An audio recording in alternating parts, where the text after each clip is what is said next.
philosophy, questioning, enlightenment, deep conversation, spirituality. This is the Spiritual Download.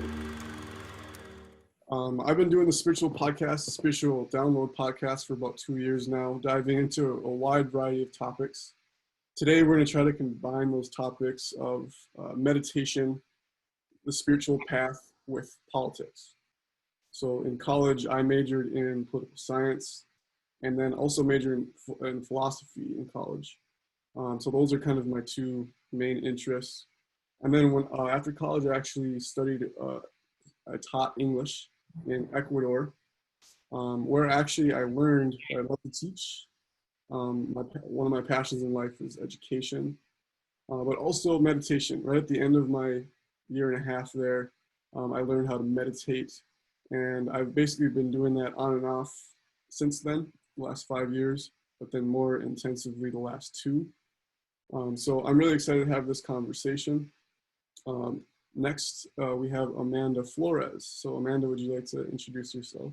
Sure. Hello, everyone. My name is Amanda Flores, and I guess for me, in terms of spirituality, it's always been something that has, ever since I was a child, I can recognize in connecting to the land and being really aware of my presence in that way. And then throughout college, just gaining meditation practices, really diving into studying Eastern forms of philosophy and Sanskrit and yoga and all those things, and studying creative writing and poetry and spiritual poetry has always been a huge part of my spiritual practice. And that's just continued on in my life. I think, again, now as I continue to get older, I find so much of spirituality is really connected to knowing land and being in connection to the sacredness of the land that we live on and that we have the gift of belonging to. So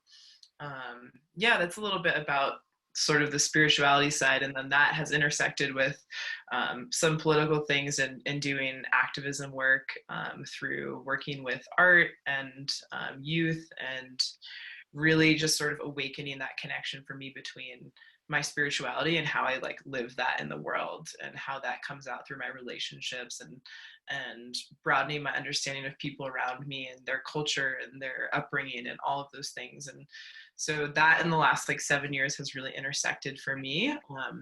And now I live in Taos, New Mexico, which has a deep history and deep time. And there's a lot to say there, but I'll just leave it at that. But thanks for having me, Kyle. That connection between spirituality and politics is obviously very important. First, because it's what we're supposed to talk about. So I'm noticing Amanda saying it, and I want to speak to it as well. But also, I think part of the reason I wanted to do this topic is, I think traditionally we think of those two things as separate. Politics being somehow unspiritual, or spirituality being a transcendence of politics. And yeah, for me, I was always raised with kind of a tabula rasa approach to spirituality. My parents both had spiritual lives, but they didn't try to force them on me and my sister in any way, and they just encouraged us to explore for ourselves. And as a young adult, I didn't have really anything of a spirituality to speak of. My life was about ego and artistry from an egotistical place, and proving myself, smart and deeply feeling through things I wrote.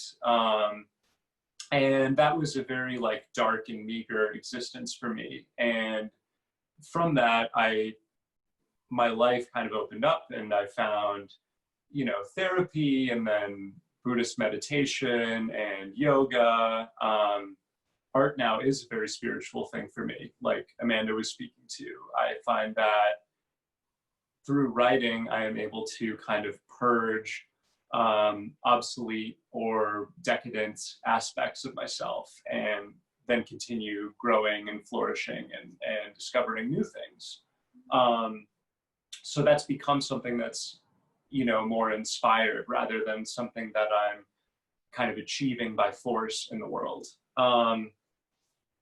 At the same time, I, you know, was raised by political parents who really cared about justice and injustice and were outspoken about certain issues. And I think in the past year or two, since spirituality has become really the dominant force in my life, I've been interested to observe how a political orientation kind of comes back into the fold. And it seems like my spirituality is now motivating me to take part in struggles for justice.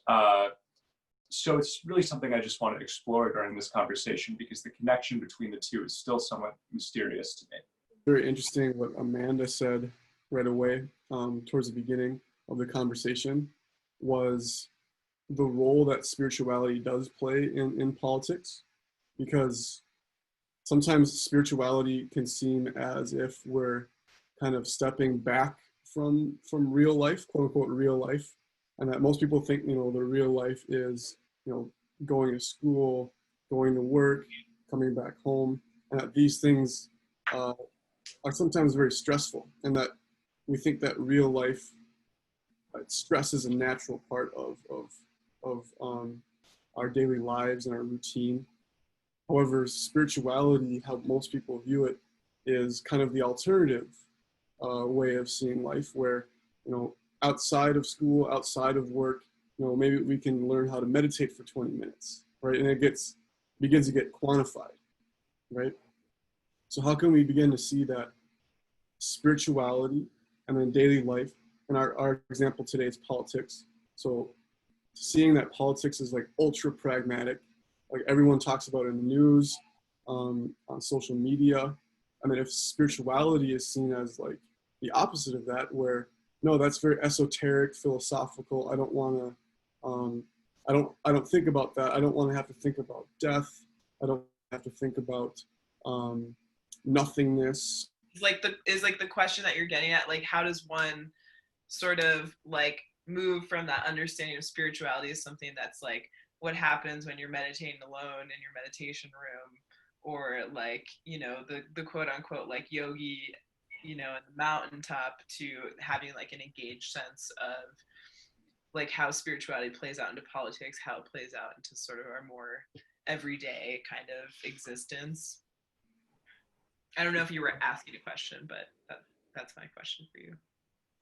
Yeah, I think that would be a good subject to go off of. Because another point I was going to make was the idea of love as well, because I think love is central to politics, but it's not discussed in public school.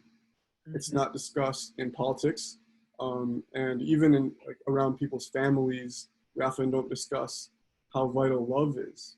Mm-hmm. And it's very interesting because we all feel it. We all feel love. And we feel that love is that which we all are connected through. But why isn't it in the conversation? Why isn't it discussed in public school, things like this? And not just love, but also, you know, peace, charity, and things that are central to spirituality, and saying, let's combine what is the core of spirituality with the core of politics.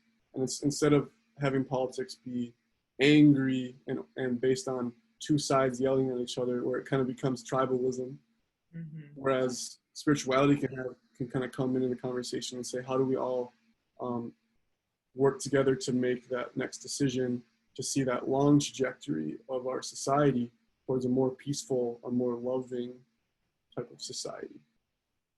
That reminds me of something I wanted to bring up. So we're talking, or we were talking about spirituality and politics being separate, or spirituality being a removal from public life, or at least that's a traditional representation of it. The more we talk about this, I also wonder if that's actually a relatively recent invention. You know, when you're like in a small village for your entire life, it would be impossible to divorce the two. But once you get into modern society, maybe things are so complex and abstract that spirituality gets construed as a removal. So that's just a thought and another topic. But I think what happens is that in such a complex, abstract, bureaucratic society as we have, political positions really do get reduced to like thoughts in the mind. So growing up, I learned progressive philosophy in school, and I read about history, and I formed ideas about what the world was and what the injustices were. But these remained, you know, abstractions because I had never experienced the actual things. And once you start doing something like meditation or yoga and you do it very deeply, you cultivate some distance from your thoughts and you're able to witness them as just thoughts and no longer connected to your identity. And I think that stage is responsible for why a lot of people see spirituality and politics as separate, because when you get there, you think, oh, all political identities are just thoughts in aggregate. You know, it's just all thoughts and it's all nonsense in a way. It's all just abstraction that we've made up. But then as Ram Dass has spoken about, there's kind of a further stage where you descend back into the body and into the heart, having this grand spiritual awareness, and your heart feels love and care for other beings. And so you can't help anymore but want to get involved in some positive way. So that's how I see the two things kind of coming into connection, and it's a natural progression rather than something we have to force. Bell Hooks, who talks about like, she has a whole book, it's called All About Love, and it's love in a political sense, love in like an intimate partner sense, it's love in the sense of education, and how we've sort of confined love or spirituality to these other realms. But like, how do you, I think, Jackson, you're talking to sort of the process of seeing and recognizing those thoughts and then having that distance and allowing yourself then to come back down into feeling and being compassionate with other people. But I think I think that being back in that space then brings us into this question of like, what is this love then that is made public, this spiritual love for, you know, our body politic as Americans, you know, and like, what does that look like in practice? Because you also mentioned, Amanda, that spirituality can be connected to land, and I think that politics ought to be also connected to land in a lot of ways, because if for example, if you have such a huge government and you know you're being governed by somebody 1,000 miles away, how connected are they to your land and how you interact geographically and with the people in your community? You know, how can we begin to make more decisions, having the decision be made more and more by smaller communities for themselves, right? Because if we have such a big hierarchy and all the decisions are being made in Washington, D.C. by, you know, older white men almost exclusively, then how do we get reconnected to our land if that's our political structure?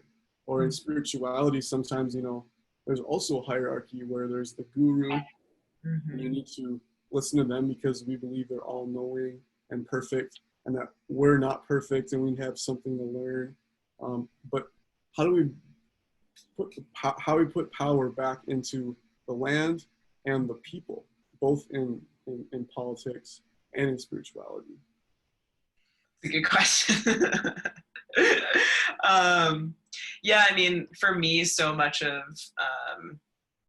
you know, thinking about politics and just the work that I've engaged in my personal life, of my career, and when I was in Denver, living in Denver, Colorado, I worked primarily in Five Points, which is historically Black neighborhood, and it's been that way for generations, and that's changing, and people are being pushed out, and there's like this sense of like loss, and you know, And then here too in Taos, you know, this land is, you know, of Taos Pueblo people, and that's changing and has been changing also for a really long time. But you know, central to our ways of engaging in ritual and customs and tradition in a lot of cultures is like, you can't practice those things without knowing the place and the people and the land. And that's sort of like a requirement. I think in our, you know, like you were saying earlier, Jackson, like there's this such an abstraction. We live in such abstraction that we like struggle to connect back to where we are and who's around us. And like, it reminds me of the Mr. Rogers quote where he's like, there's real conflict in the neighborhood. Like if you know where you are, there's real conflict there. And I think that can be a starting point of, you know, understanding our role in that and our relationships and yeah, and developing that like ethic of love, of having care for yourself and having care for the people around you, and then that changing like how we interact with things on at least a smaller level. Mm-hmm. I want to try to address both those points.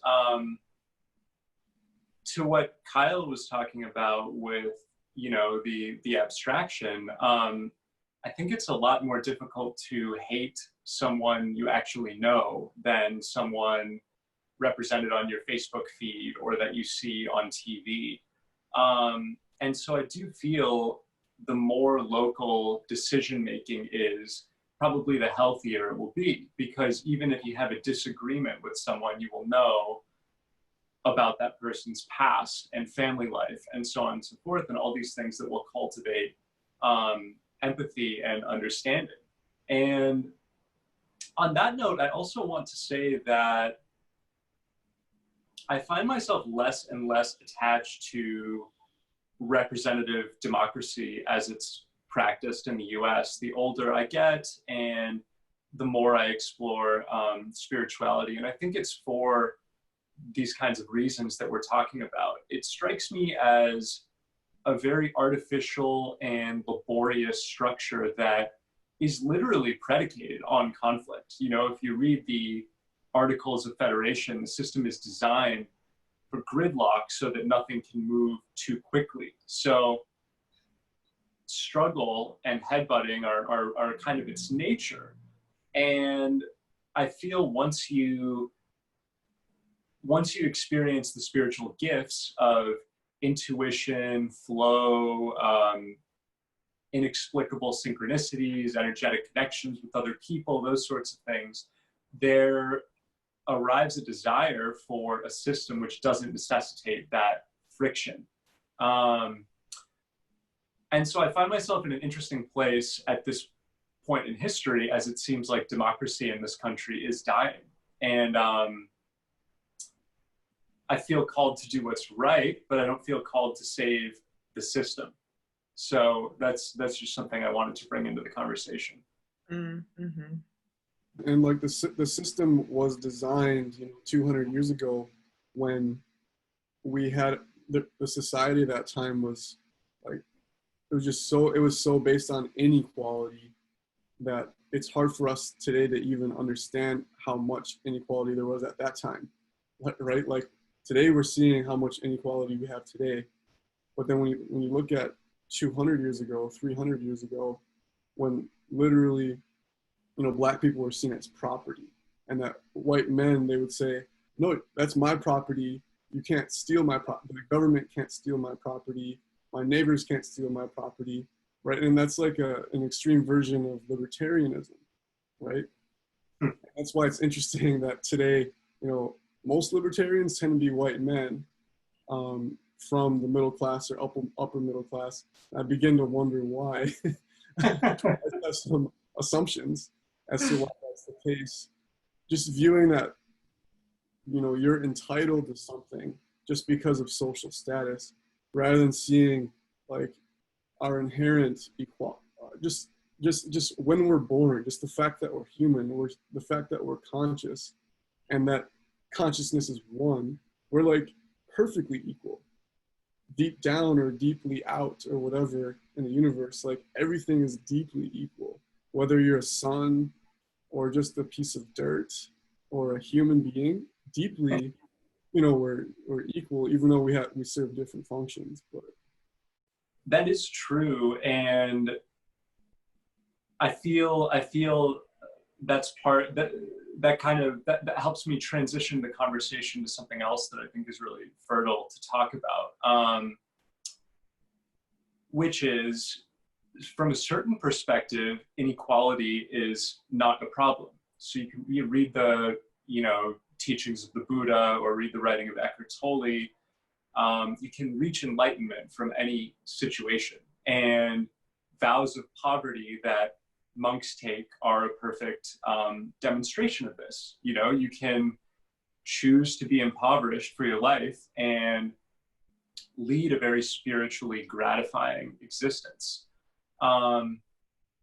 So in that sense, inequality is irrelevant, from this perspective of oneness that anyone can achieve in any body.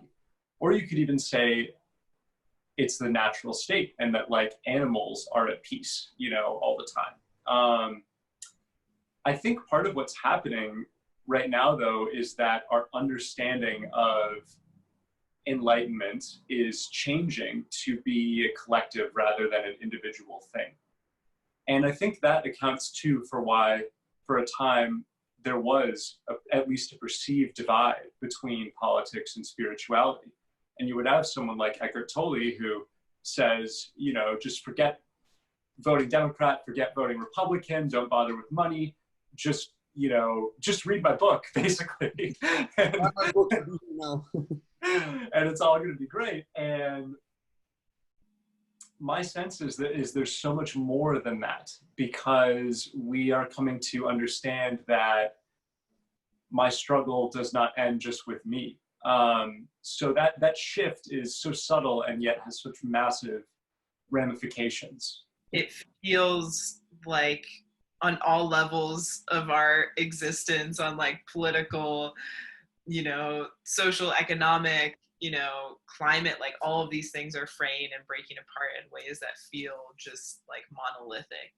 And I think that's sort of calling in what Jackson's talking about of, this breaking through of like, it's not just me and my body and my life, it's like, it's so much bigger than that. And it's so much more invisible on the surface now than I think maybe it has been since, I've been alive on this planet. But I that's what I hear in what Jackson's saying. And I think for me, that definitely really resonates a lot and is true in what I've been experiencing.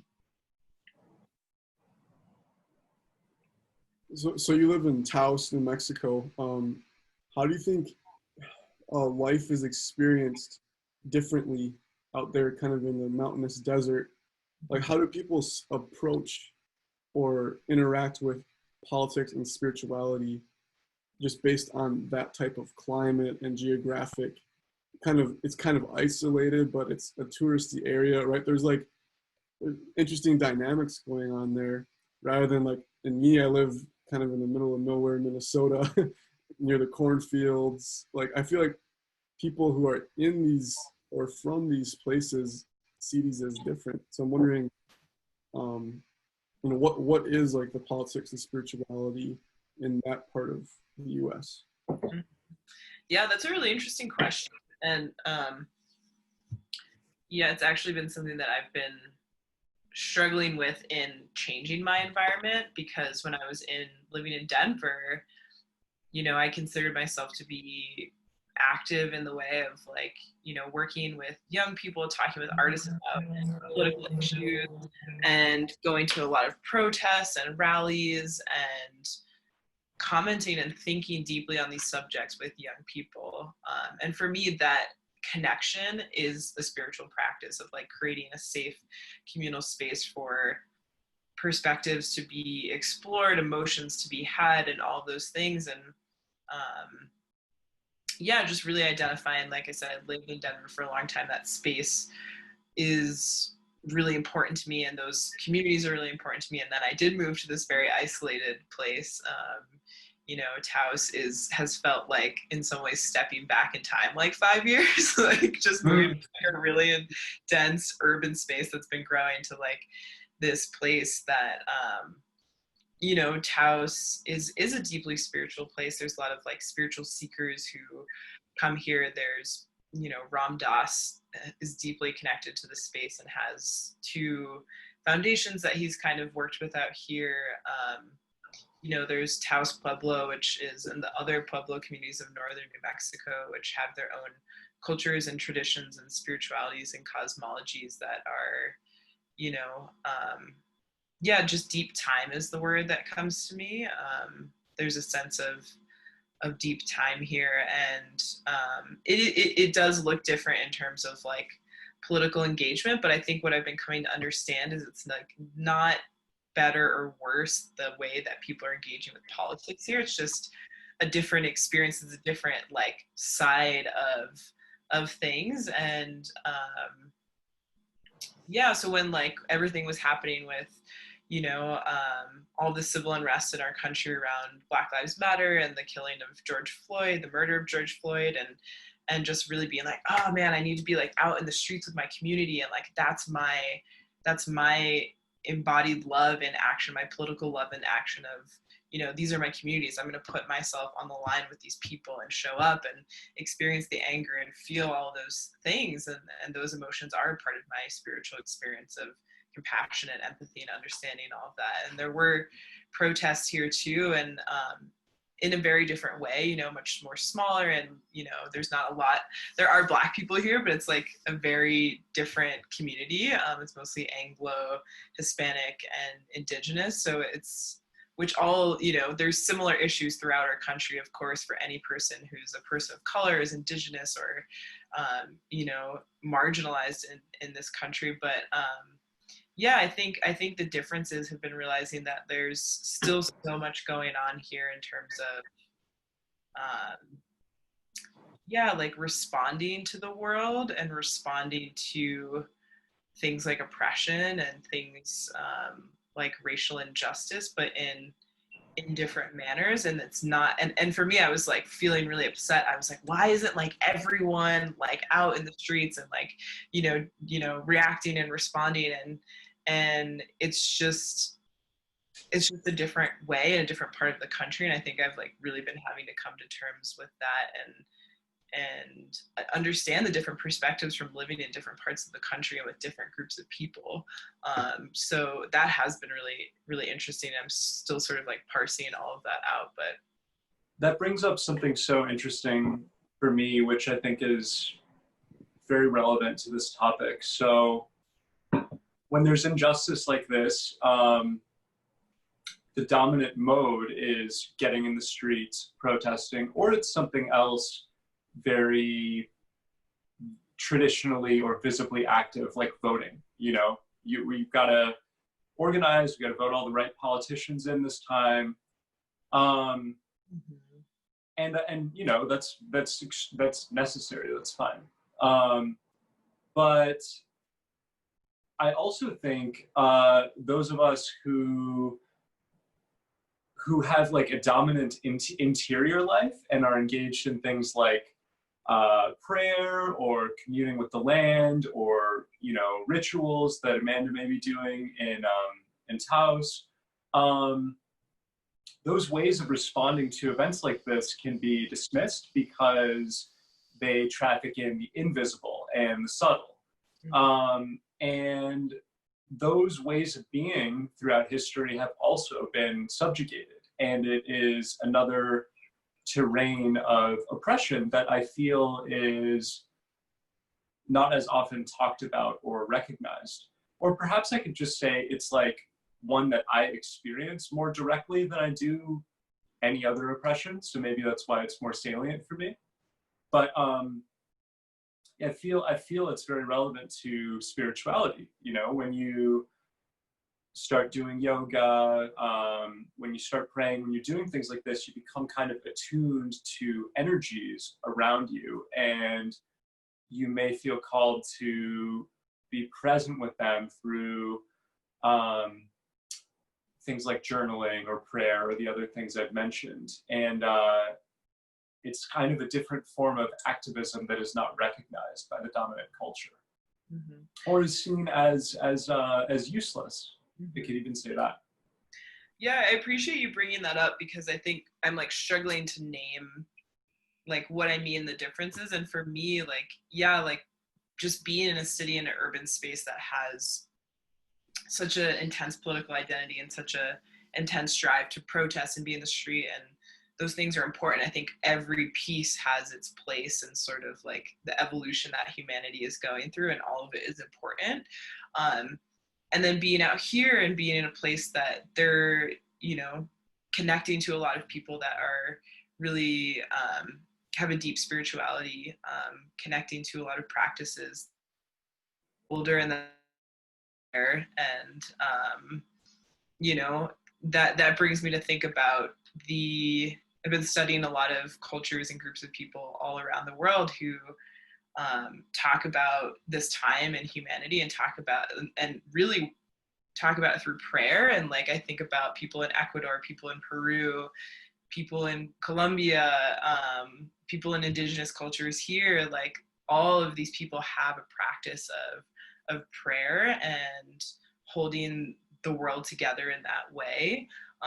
And it isn't recognized as something that's valuable in terms of like activist work, because it doesn't feel like immediate or concrete. And I think for me, it has been coming into an understanding of like, I, on a personal level, when I have a practice of praying in the morning and the evening, or anytime, you know, if it's like raining out there, I'm like, oh, like Creator, like thank you for this rain. Like this is like nourishing the land. And like just being able to be in a space where I recognize that even in that small prayer, I'm like acknowledging something that's like deeply important, which is like the life cycle of this planet and the elements that I don't have control over and all of these things. But yeah, I think it is important to recognize the power of that. And it's not something I think we can like fully understand in our own limited consciousness sometimes. But yeah, and I think every place has its piece, and I was sort of used to interacting from this one space and having to kind of come at it from a different perspective and understand it from another perspective.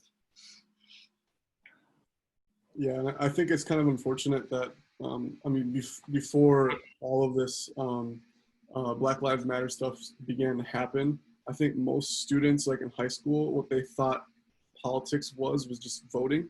Mm-hmm. They thought that's how they would be engaged with society when they become adults. But I think now people are beginning to see that actually, like, their actual life is politics. Like what you say to your friends, what types of news sources do you read? Are you choosing to, even what you spend your money on? Like, I feel like the dollar speaks. Like for me, for example, I like to grocery shop at a co-op. I usually look for either the organic sign or the local sign. I don't know for certain, how sustainable the food is, but if I do that and I make I have a pattern behavior going to the food co-op rather than maybe buying like Tyson chicken, where, I'm pretty sure that's coming from a pretty unethical source. And I feel that just by, I feel that my spirituality actually helps me in this decision-making process.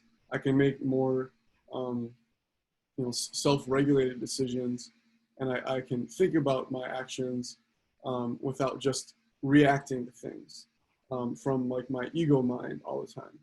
Now I'm doing much more reflection. How does my actions influence other people? Hopefully in a positive way. Like I can't really know for certain. So I see that actions are like an infinite amount of webs. Like we're all so infinitely connected that like I don't know how my action is going to go out. But I think that, throughout my life, throughout our lives, if we align ourselves with, trying to bring about more good than bad, that's really all we can really hope for, right? In this life is, and that's that ultimately that decision, do I go out and protest or not? Do I vote for this candidate or not? Like ultimately, I feel that we just have to hope that it's good. Yeah, that represents the kind of humility that arrives with true spirituality. I wrote about this on my website recently, how, when you start along the spiritual path, you're probably going to be drawn to a lot of like taboo or arcane ideas because you recognize they're things you weren't allowed to explore when you were younger and you're trying to, free yourself. But after a period of this, it becomes clear that, like I was speaking about earlier, they're all just ideas. In some sense, they're all equivalent. And you become more interested in what is lastingly true beneath the level of idea. And it's an energy, it's your heart, it's your felt sense of being alive, and these things will direct certain actions. Certain actions will feel more right or true, but a consequence is surrendering that knowing from an intellectual place. This is the right thing to do. Is it, how do our actions, how do they actually tangibly influence the world? And versus like thinking that my life is only about me. And that's why I listened to a really long libertarian podcast yesterday, and it was basically breaking down why libertarianism ultimately is very, very selfish perspective, because it's really the belief that we're all just, living on islands by ourselves, rather than seeing that we live in a community. So the fact that you exist, like everything about you is based off of community, almost, and the question is what makes me unique? If like my whole body comes from the earth, my clothes come from China, my political beliefs come from my parents, spiritual belief comes from, A, B, and C book that I read, or the guru that I visited. What is uniquely mine, right? That made me think. It just made me think of how involved we are with each other as humans here on Earth, and not just with humans, but like plants and animals. And I just see things so interconnected that when we see that, it's just my actions, but really, like, where do your actions come from? Your actions come from a thought. What is a thought, right? Like, your thoughts are coming from your previous experiences, your environment, or the history of your environment, your experience. All this stuff is so interconnected. I just have a hard time following the ideas, espoused on the right, for example, where it's personal responsibility. Like, well, if we're all interconnected, how much personal responsibility do we have ultimately? And then, on the left, where they say you have to be good. Like, well, what if I don't know what it means or what good looks like right now? What if I have a different perspective on how to be good? Mm-hmm. And just seeing that there's only two decisions, like you have to either have to be Republican or Democrat, rather than seeing that it's so an infinite amount of options and ways to be and ways to interact with the world. That brought me back a little bit to what I wanted to say earlier, which was, well, you were talking about, decision making and just trying to do what's good, and not being able to know with any specificity whether it is or to what degree it is, but just kind of acting on what feels right in your heart again and again. And I was thinking about how that mentality does not square with hatred for the other. And neither does what you were talking about a moment ago, because even if we have like the right political position, we're doing a thing that's objectively better for the environment. We run all the calculations, but it's predicated on that person over there is a bad person because they're not doing it. You can think of this in terms of karma, and we're still like sending negative energy into the universe, which is going to have to be processed. Or you can think of it through the framework that you were just talking about, which is like, even my ability to know what is quote unquote right is reliant on that other person having a different position. This is something I've thought about with respect to Donald Trump. Throughout his presidency, I've had such a radical awakening about the nature of this country and all the oppressions, many of which I hadn't seen before. And so much of that is in response to Trump being hard-headed and ignorant. And so I have to give gratitude to his ignorance for my awakening. You know, it's like, I can't hate or dismiss him. He is part of me in this moment. So just that recognition kind of makes the hatred that so often comes with politics impossible. We can still do what we feel is right and advocate for it, but we can't blame anymore. Do you see that even when you live kind of, you know, in an isolated place or in a really small town, do you feel that there's still a connection to like the big cities around the United States, like that? Like, do you see that we are really one country, or do you see it as we're definitely more than one because there's a certain group over here that believes that, and then another group that lives on the way other side of the country that believes almost the opposite? I guess from your perspective or from where you see us, the U.S. as like one nation still? Yeah, I do. I think for me, I've recognized that in, you know, finding the same type of struggle or issue in a different community, in a different setting with different kinds of people, but the root thing is still the same. And, you know, the ways that we respond to those things in our humanity is still the same. And so it's just like, for me, understanding like the struggle is still the same for, you know, the communities that I know and I'm a part of, whether I'm in an urban space or I'm in, you know, an isolated place. And the, you know, the thing about living out here is that there is more of a sense of intimacy. There's more of a sense of, you know, I go out in public and I see people I know all the time because it's super small, and there is that like closeness and that sense of like responsibility and that sense of being able, you know, from coming from a heart space and coming from like a space of spirituality. For me, it's been easier to understand like the energy of reciprocity living in a place like this, because you know, I just know that I know people here in a way and see people in such a more intimate way than I did living in a city where,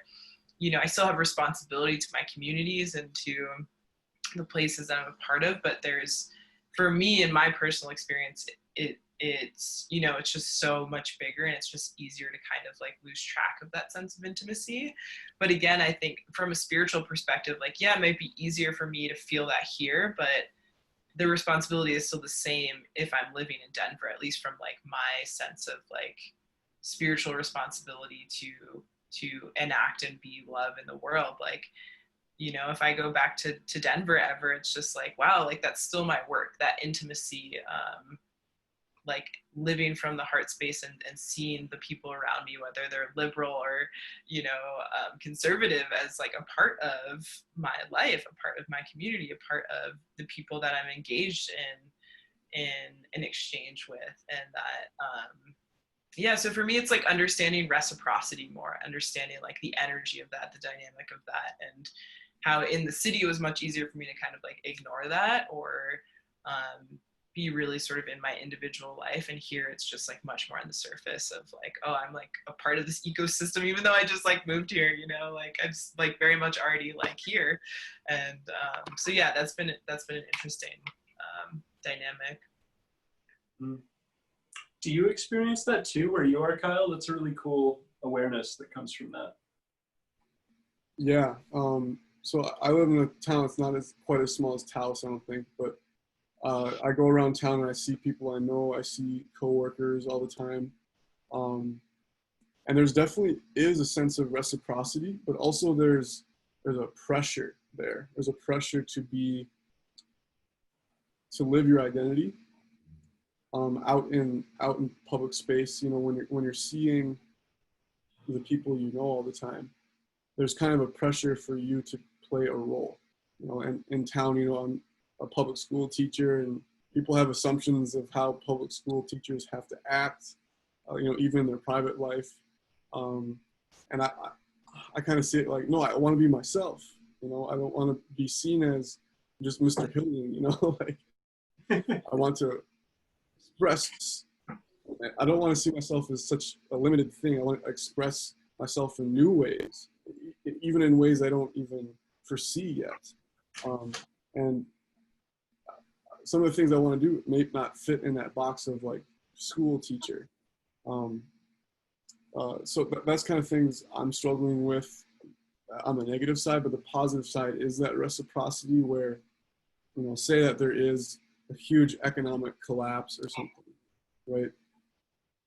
I feel that how community structures are on a micro level, maybe in towns of 10,000 or less, people will be able to come together, I believe.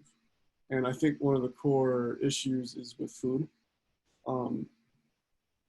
Especially when you think about how do we provide local food that doesn't require fossil fuels, doesn't require large corporations, you know.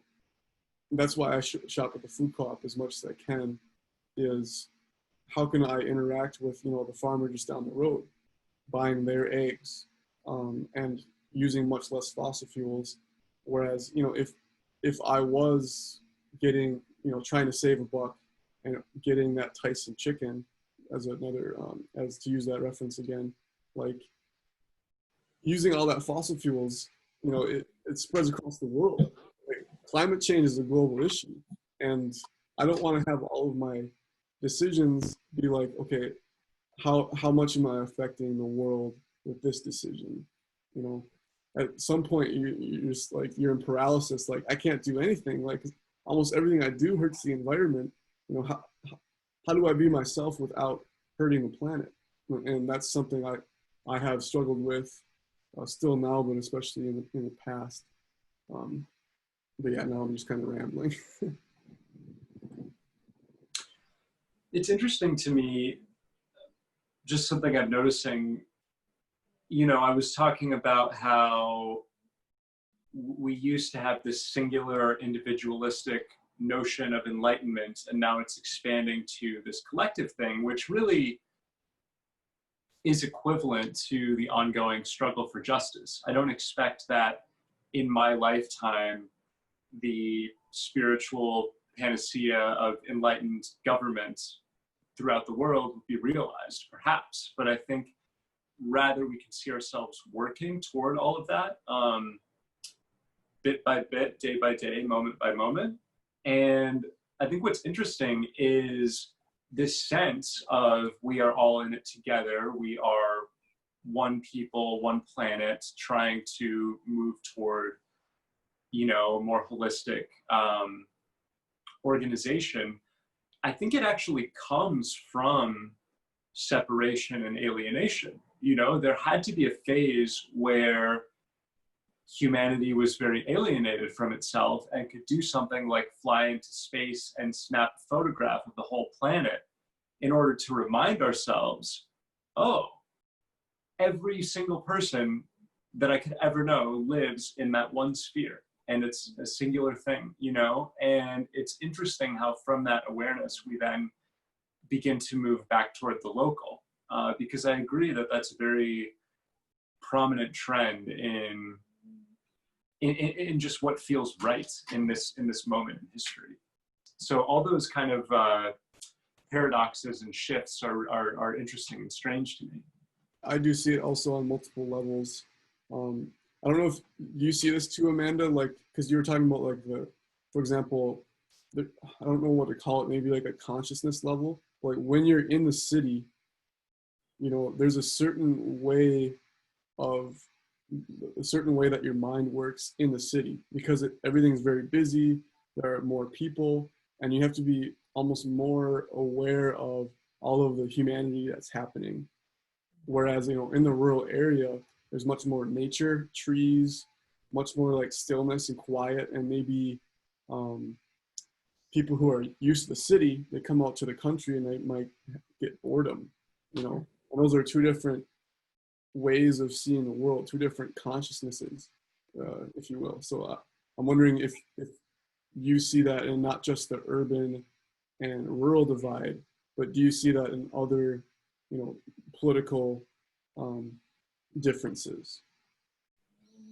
Yeah, I mean, something that's coming to me right now is just sort of like thinking about like these dualities of perspectives of like urban, rural, and like what that sort of like brought up for me to process about how I perceive the world through myself as like a conscious being. And in politics and just in our personal narratives of being human, like there's always the duality of like right, wrong in a story, right? And I think on a really, really personal level, I've been experienced sort of like the spirituality of wrongness, if that makes sense. seeing being really attached to like being right in a conflict I was having and being really like, I was wronged, this is messed up how this happened, like just so much attachment to that. And then sort of through a lot of, I don't even know, just like practicing, maybe it's that practice of like being able to really like listen to your thoughts and listen to the stories and then maintain that, experience the gift of being in that space of like a higher perspective where you're not as attached to things anymore. And I could see both my hurt in the situation and why I was hurt, but then also the hurt and harm that I had caused and sort of like my feeling of like wrongness. And there was like a lot of humility and a lot of growth spiritually and in my understanding to realize that both of those things are part of me, both of those things are part of my experience. And I think for me, I'm trying to like connect that now to this like political, like schism that we're in and that we've always been in of left, right, right, wrong, and the spirituality of both being right and on the side of justice and liberation and all these things.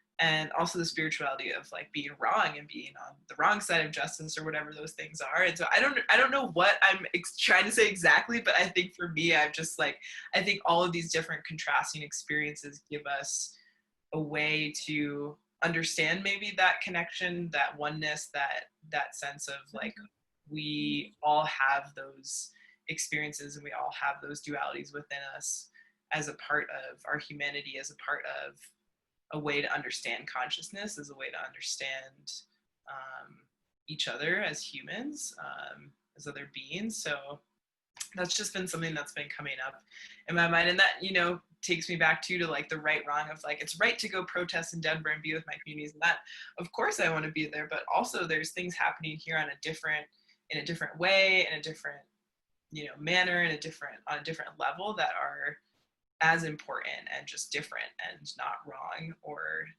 not less than. So I think all of those things have sort of been like floating in my head as, just watching this moment that we're in politically and spiritually and globally. So yeah.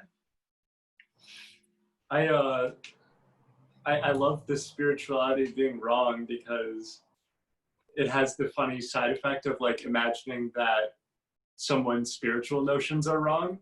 And that they can be like checked off in the box, like, sorry, man, Christianity's incorrect, next one. I know that's not what you meant at all, but yeah, it's funny though.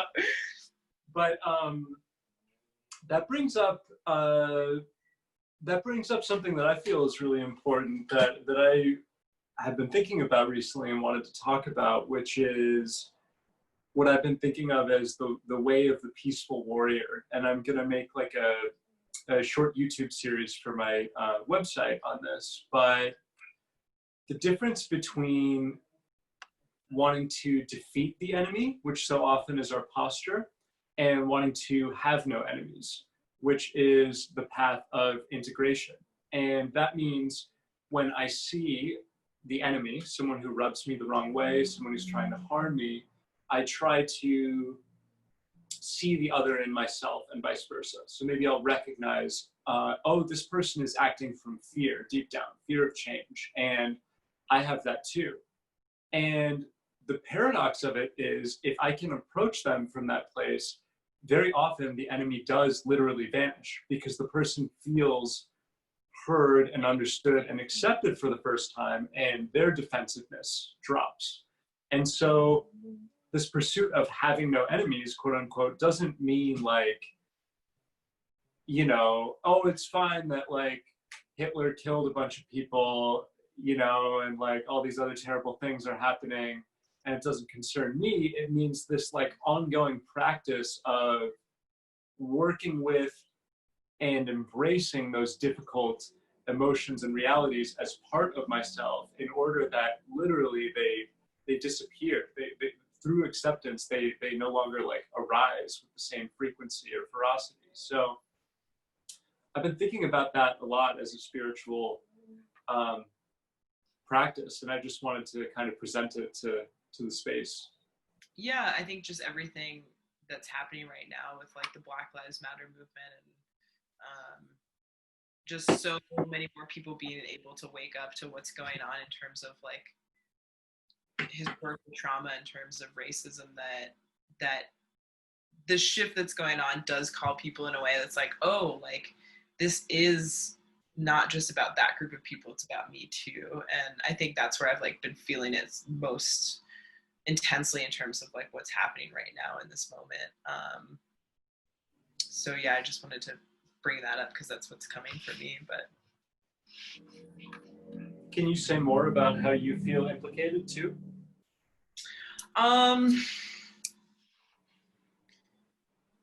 Yeah, I'm trying to think of how to put this into words. I don't know. I feel that there's been sort of like a breakthrough, both on like for me in a personal level, not that I haven't been involved in these things before or thought about them before, but something has happened where in a deep, like feeling like the pain of things in a deeper way, feeling the sharedness, like it's shared. It's not just something that, you know, belongs to a certain group of people. And like you're saying, seeing something about like seeing yourself in the other person. And I'm struggling to try and connect it, but just that,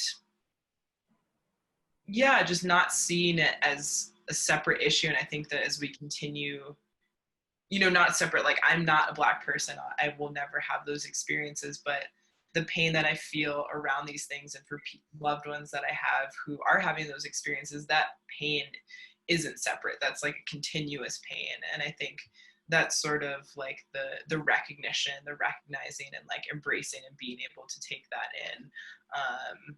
So yeah, I think that's sort of like what's coming up around it. That's even the case for me as a white man, is seeing that I'm also super involved in this whole process of the attempt to achieve racial justice and peace and things like this. Is I feel like we have like this, like our history really is a story, right? It's the story of us. It's not like people think that history is, you know, you read a history book, you learn the dates, you learn who was involved and things like this, but then you realize when you study spirituality, when you meditate or things like this, you see we're also interconnected. That like the history book is like explaining your life, explaining our lives, seeing where we come from. You know, I feel like studying history can also be a spiritual practice in the sense of just knowing more about human nature, more about, you know, what emotions do I have inside me that maybe people in history have, or maybe these emotions come from history, right? Like maybe there's subconscious thoughts in your mind that are racial or racist, and you're like, oh, where did that thought come from? Like, was that my thought? Was that an historical belief? Can I overcome these thoughts? Can I overcome this inner prejudice that I have towards others, but also towards myself, like I had in high school? You know, I realized kind of in my junior, senior year of high school, like, wow, I do have a lot of privilege. I had no idea how to deal with that, because no one else in my community was just talking about white privilege. There wasn't even a word. Growing up in a small town, there's not even a word white privilege, right? When you realize it and you begin to feel like this white guilt, I'm just like, how do I deal with this big hole in my heart and in my gut. So maybe you go out and go all these different directions to try and solve it, but eventually like you begin to realize that like, oh, this whole story is all like we're all connected in this story, and how can we play a more just role, or a more not even justice, but just a more open-hearted role. Whereas, yeah, I don't have the right answer, but I'm gonna try my best. I'm just going off this phrase, hole in your heart, which I thought was really beautiful. I was thinking about this earlier today. It's like, so if the self is the other, and that is how I learn about myself, is through the integration of experience, right? I experience something and it has friction or salience, it strikes me in some way, and then I assimilate and understand, and now it's part of me and it's no longer out there, and I become larger, and more extended and more compassionate and all of these things. And if there are particular groups of people that are hampered or kept down in their experience, then I cannot encounter them in their fullness. I encounter them in struggle against the oppressor, and perhaps from their perspective, the same thing could be said of me. Like me, without knowing that struggle as a part of my life, I also have an impoverished experience. There are things I cannot experience because I was born into this body. And so in a way, I can't know my full self either. And so it's this realization that like, so long as that person is in that situation that they don't desire, and I don't help wrest them from that, help them escape that, then I too am in a sense trapped and restricted. And I feel where a lot of what Robin DiAngelo has called white fragility, this like reaction against these narratives, comes up, is not wanting to recognize that I am impoverished, limited, restricted, that I have this hole in my heart. I want to think, no, I have a materially rich life. I live in a good neighborhood. I have nice friends. I'm happy. And there's so much more out there. And once we're really awake to it, the work is never going to finish. And there will be that level of like pain and sadness that are always there. So I just feel that's a difficult kind of bridge for people to cross, and that's why. One little interesting thing was related to that. Like, I went to a really small town for July 4th. It was like a town of like, I think less than 1,000, but there was still Black Lives Matter protesters out. There was like 10 of them, but we drove down like the little main street and like we honked and I said, yeah. But then, then I had a conversation later on with another fellow, and he said, out here, in a tiny town in Minnesota, do we need Black Lives Matter? Do we need to have these conversations? And that kind of made me think, well, is there ever a time where we don't need to discuss justice and peace, or even love? Like, ultimately, I feel like Black Lives Matter, protesting, it's really about how can we engender more love in our lives, right? And not just in our lives, but like create more love in the universe, not just for us humans, but like love out there. So if we're not having these conversations, how are we creating a more open and better world?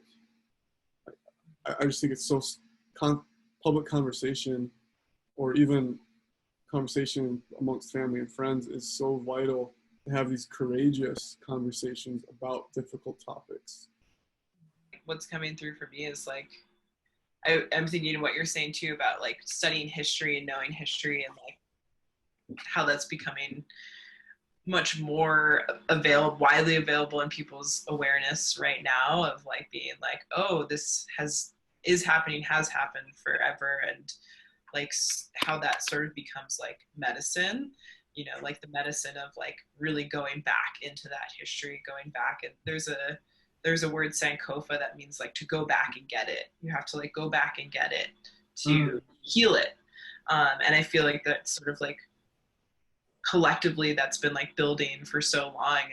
And I think that's like why, you know, there was like a New York Times article like recently that was like Black Lives Matter movement like might be the biggest movement we've like yet seen. And I think there's like this collective like go back to get that history, to get that medicine of understanding. And sometimes like with meditation, sometimes there might be things that come up, thoughts, experiences, things from the past that you have to just like be with and witness. And I feel like that's sort of like a collective thing that's happening, and that the Black Lives Matter movement is like really holding that. And like with what you're saying, like when is it not important to be in that conversation, to be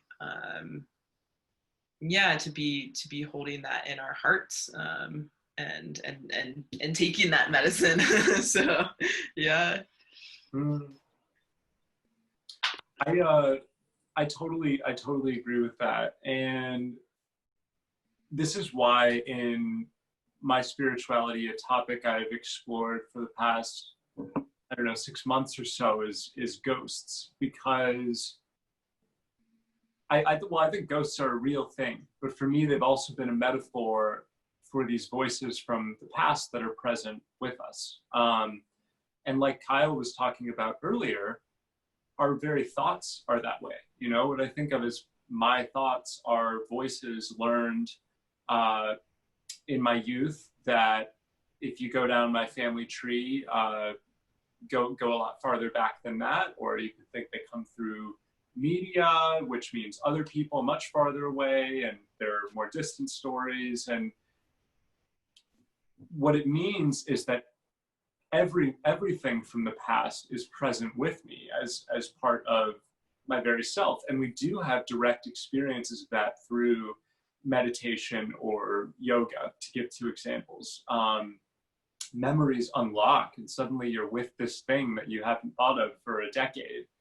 It can be very frightening, or upsetting, actually. And then I think we have the future present with us too, through intuition.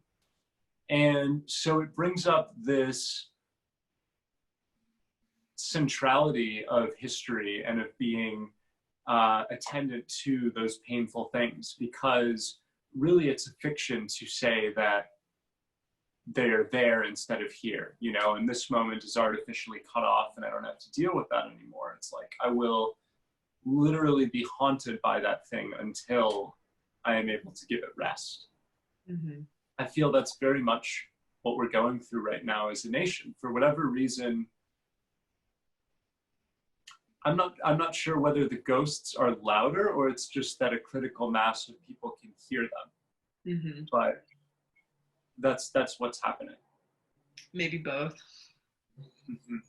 Are you guys experiencing like kind of a critical mass in this whole? I feel like 2020 is a huge year, a huge shift for America, for the world. And I don't know from what to what. I don't know if you guys have any ideas, but definitely feels like there's a huge shift in just identity and consciousness as as humans. But what do you guys see happening? Well, I'm reminded of what I was talking about earlier, where along the spiritual path, eventually thoughts become just thoughts, ideas become just ideas, and there's a quest for something deeper, which is actually generative and new. You know, that's where real innovation comes from. It's not from tinkering at the level of thought and kind of adding to someone else's project, but really what wants to be born in a mysterious way through me and me alone, and I'm not even responsible for it. And I feel something similar is happening right now, in that I won't say all, because it's certainly not all, but again, a critical mass of Americans, and perhaps it's wider. I'll admit to some like myopia. I'm following American news more than global news these days, but a critical mass of Americans is looking at American history and recognizing that it's just history and that we can choose something different if we want, and we can create a different system. And I feel more so than just focusing on the election or any kind of minute or tangible thing like that, there's, at least at the subconscious level, this larger reckoning of like, what has our history been and what future would we like to create? And it all feels very possible all of a sudden. So I think that's a massive shift. The word reckoning has come to me both on like a personal level in my own life and just on the larger scale, which I always think are intimately connected and there's no way around it. But yeah, the word reckoning is interesting. I feel like to me it means, you know, sort of like grappling with some sort of struggle to like regain your soul. Like that's what it means for me. And I feel like that's sort of like what America is going through. And yeah, as Jackson said, there's like many ghosts that we haven't addressed, many things we haven't given space to surface in a real way and to be seen and witnessed in a real way for healing to become possible. And I think that's happening, and it's causing a lot of like intense discomfort and pain and destruction, creative destruction, I think, in many ways, but that doesn't mean not painful or frightening. And so yeah, those are things that are coming up for me as I think about the moment that we're in. And the point too, like, you know, like Jackson said, like I think about Ram Dass talking about like our suffering can become grace, but we have to let it awaken us. And then when we're actually awake to it, then we have the choice for it to become grace, for it to become something that awakens us in a way that allows us to act from love and understanding and all those things. But you can't have that until you allow yourself to feel the pain or the discomfort or the suffering to really awaken and then choose differently. So that's kind of what America is going through right now, you think, with like, we have all these ghosts in our past, you know, with slavery, how we've treated Native Americans in the past, women, and now we're almost forced to deal with it because it's our history and our history is us. Mm-hmm. I feel this moving forward, and if we want to move forward towards something greater, this can be true in politics or our own spiritual path, right? To move to something greater, there's still these ghosts in our past that we need to, what do we do with them though? Do we accept them? Because if we accept them, we have to see that they had a place, like they had a role to play. Or do we forgive them? Where we need, that's even requires more, because then we have to say, yes, people were hurt. Everyone was hurt, you know, through this process, like of history. And that's kind of the essence of forgiveness, is to, you know, is to be open and honest. Like, I was hurt, they were hurt, and being honest of our own ignorance as well. Like the times I've forgiven people in my past, which only has recently happened, it was like a brutally honest, you know, self-assessment of like, yeah, I was hurt, you know, and as like a man in our society, like you're taught like, yeah, you're not supposed to cry, you're not supposed to let people know that you were hurt, you're not supposed to talk about your emotions, you know, and that comes directly from our, you know, unhealthy gender roles that we have in our society. Like, men can't be like this, women can't be like that.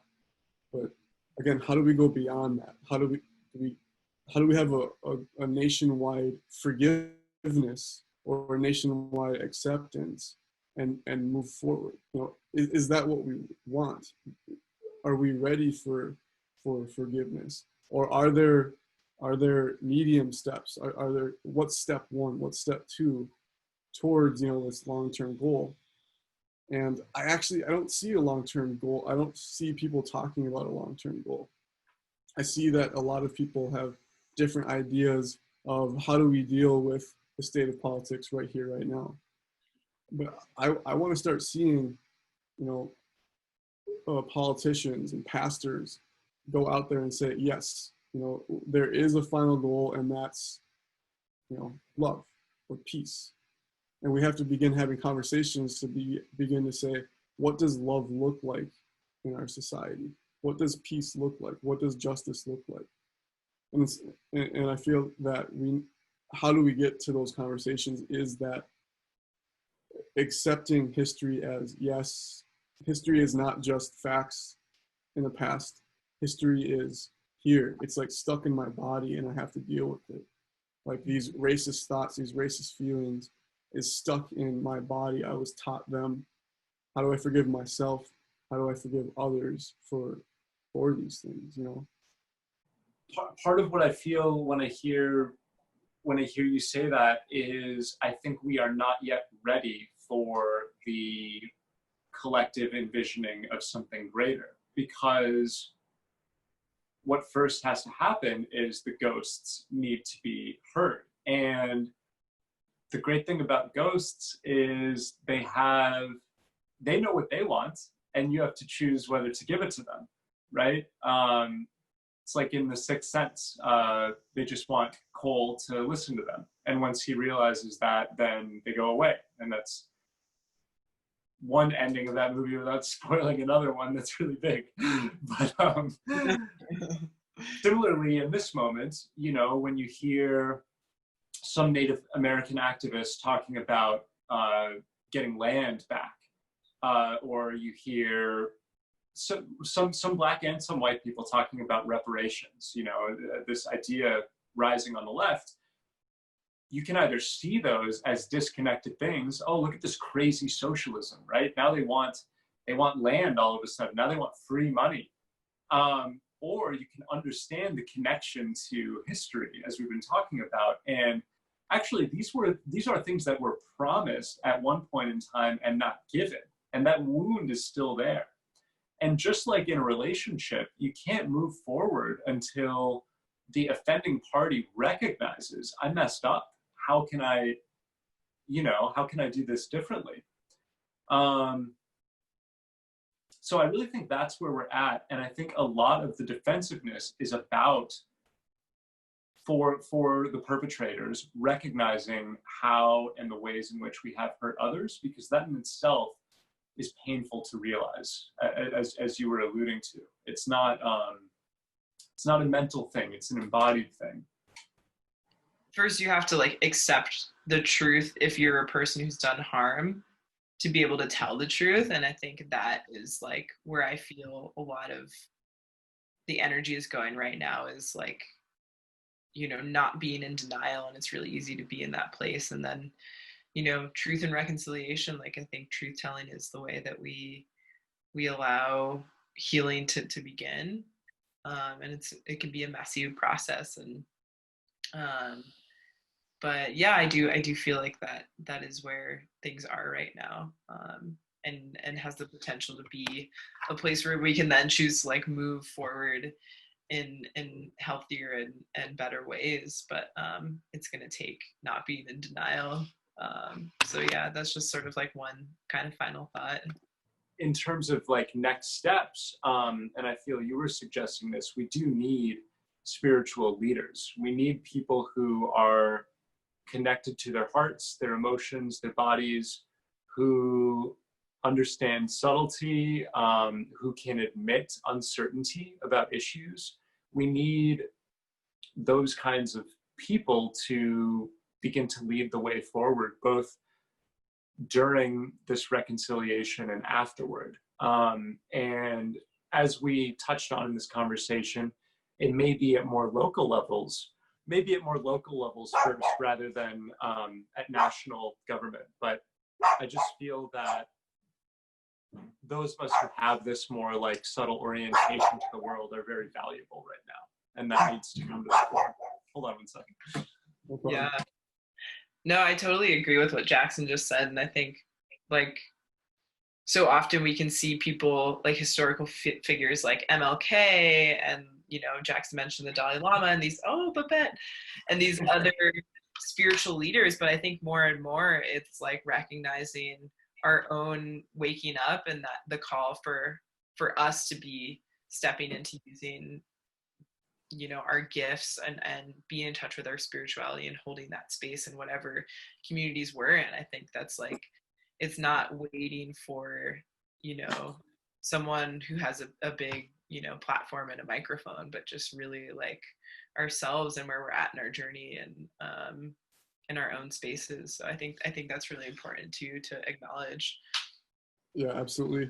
One thing I wanted to say was one of my meditation teachers, Craig Holliday, says head, heart, gut awakening. And I feel like we need all three right now. You know, the gut is your strength, having the courage to do things. And I feel like we need to have the courage to explore new ideas, new ways of interacting with the world, new ways of identifying yourself. And then heart awakening, you know, we see that we are, how connected we actually are. And kind of, that's the expansion of identity as well. Like one of the main things I've learned throughout my path, spiritually and politically, is like how I identify I and we. Mm-hmm. How big can I identify I, and how big can I identify we? One example I had recently was there's a guy that lives across the street, and you know, he's a Somali guy who is in a wheelchair. And I think in my past, I would have labeled him as part of the they or them, right? They, the Somali people. But now I'm beginning to see it like, oh, it's we, it's us. And like, if you type in like humans on Google, right, you get these pictures of people from all over the world. I tend to think growing up that like, oh, a human is like this, you know, middle class America, right? But when we begin to see that like we're part of this big human family, we can begin to really learn about ourselves and each other. And then head opening is, you know, how do I interact with new ways of believing, new ways of seeing how I interact with the whole globe, the whole universe, not just me in my little context, you know, me in my little town. How can I expand as big as the sky, but yet be here, right? Be everywhere, be nowhere, and be here. It's a huge paradox. But yeah. I like that. Perfect place to end. Yeah.